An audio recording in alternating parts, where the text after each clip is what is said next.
আসসালামু আলাইকুম, স্বাগতম জানাচ্ছি বিবিসি নিউজ আন্তর্জাতিক সংবাদে। শুরুতেই সংবাদ শিরোনাম, এরপর বিস্তারিত।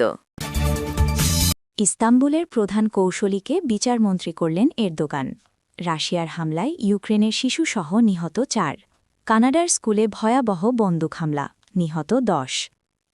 ভেনেজুয়েলার তেল খাত সম্পর্কিত নিষেধাজ্ঞা আরও শিথিল করল যুক্তরাষ্ট্র। দর্শক, এতক্ষণ শুনছিলেন সংবাদ শিরোনাম। এখন বিস্তারিত। আপনি যদি ইসরায়েলের ধ্বংস চান এবং মুসলিমদের পাশে থাকেন, তাহলে ভিডিওতে লাইক করে চ্যানেলটি অবশ্যই সাবস্ক্রাইব করে দিবেন এবং আপনার মূল্যবান মতামত অবশ্যই কমেন্টে লিখে জানিয়ে দিবেন। এখন বিস্তারিত।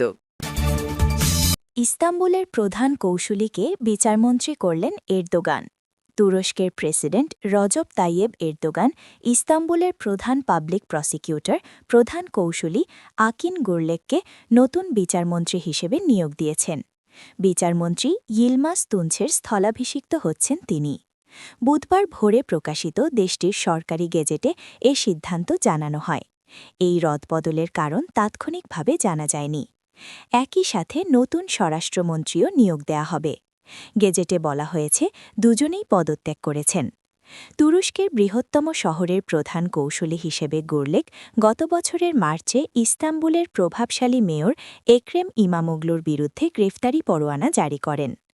পদক্ষেপটি রাজনৈতিক উদ্দেশ্য প্রণোদিত বলে ব্যাপকভাবে মনে করা হয়। এতে 1 দশকেরও বেশি সময়ের মধ্যে দেশে সবচেয়ে বড় বিক্ষোভ ছড়িয়ে পড়ে। গ্রেফতারের কয়েকদিন আগে ইমামোগলুকে 2028 সালের প্রেসিডেন্ট নির্বাচনে প্রধান বিরোধী সিএইচপি দলের প্রার্থী ঘোষণা করা হয়। রাশিয়ার হামলায় ইউক্রেনে শিশুসহ নিহত 4। রাশিয়া ইউক্রেনের বোগোদুখিভ শহরে ড্রোন হামলা চালিয়েছে। রাশিয়ার ওই হামলায় 3 শিশু ও তাদের বাবা নিহত এবং তাদের মা আহত হয়েছে বলে জানা গেছে। আজ বুধবার দেশটির এক কর্মকর্তা এ তথ্য জানিয়েছেন। আঞ্চলিক প্রসিকিউটরের কার্যালয় বুধবার জানিয়েছে, রাশিয়ার সীমান্তের কাছে অবস্থিত পূর্বাঞ্চলীয় শহরে রাশিয়া একটি বাড়িতে হামলা চালায়। এই হামলায় 2 ছেলে শিশু এবং একটি মেয়ে শিশু নিহত হয়েছে। রাশিয়ার এই হামলায় 34 বছর বয়সী এক ব্যক্তি, যাকে প্রসিকিউটররা শিশুদের বাবা হিসেবে চিহ্নিত করেছেন, তিনিও নিহত হয়েছেন। এক বিবৃতিতে প্রসিকিউটররা টেলিগ্রামে এক পোস্টে বলেন, রাশিয়ার হামলার ফলে ওই বাড়িটি সম্পূর্ণ ধ্বংস হয়ে যায় এবং সেখানে বসবাসরত ওই পরিবারের সদস্যরা ধ্বংসস্তূপের নিচে চাপা পড়ে নিহত হয়। প্রসিকিউটররা আরও জানিয়েছেন, রাশিয়ার এই হামলায় বিস্ফোরণে 8 মাসের গর্ভবতী এক নারী আহত হয়েছে। এই নারীকে প্রসিকিউটররা নিহত শিশুদের মা হিসেবে শনাক্ত করেছেন। বোগোদুখিভ খার্কিভ অঞ্চলে অবস্থিত। এখানে রাশিয়ান বাহিনী সম্প্রতি পরিবহন ও জ্বালানি অবকাঠামোর ওপর আক্রমণ বাড়িয়েছে। ইউক্রেনীয় ও রাশিয়ান কর্মকর্তারা মস্কোর 4 বছরের আগ্রাসনের অবসান ঘটানোর লক্ষ্যে আবুধাবিতে মার্কিন মধ্যস্থতায় বৈঠক করেছেন। কানাডার স্কুলে ভয়াবহ বন্দুক হামলা, নিহত 10। কানাডার ব্রিটিশ কলম্বিয়া রাজ্যের প্রত্যন্ত এলাকার একটি স্কুলে ভয়াবহ গুলিবর্ষণের ঘটনায় বন্দুকধারী সহ অন্তত 10 জন নিহত হয়েছেন। এতে আহত হয়েছেন আরও অন্তত 25 জন। মঙ্গলবার স্থানীয় সময় দুপুর 1:20 দিকে টামলার রিজ সেকেন্ডারি স্কুলে এ ঘটনা ঘটেছে বলে জানিয়েছে royal Canadian mounted police RCMP। Police জানায়, আমলার রিজ সেকেন্ডারি স্কুলে অ্যাক্টিভ শুটার বা সক্রিয় বন্দুকধারীর খবর পেয়ে তারা ঘটনাস্থলে পৌঁছে। স্কুলের ভেতর থেকে 6 জনের লাশ উদ্ধার করা হয়। আরও একজন হাসপাতালে নেয়ার পথে মারা যান। পরে স্কুল সংলগ্ন একটি বাড়ি থেকে আরও 2 জনের লাশ পাওয়া যায়। পুলিশ ধারণা করছে ওই বাড়ির ঘটনাও স্কুলের গুলিবর্ষণের সাথে সংশ্লিষ্ট। RCMP জানায়, সন্দেহবাচন হামলাকারীকেও ঘটনাস্থলে মৃত অবস্থায় পাওয়া গেছে। প্রাথমিকভাবে ধারণা করা হচ্ছে তিনি আত্মহত্যা করেছেন।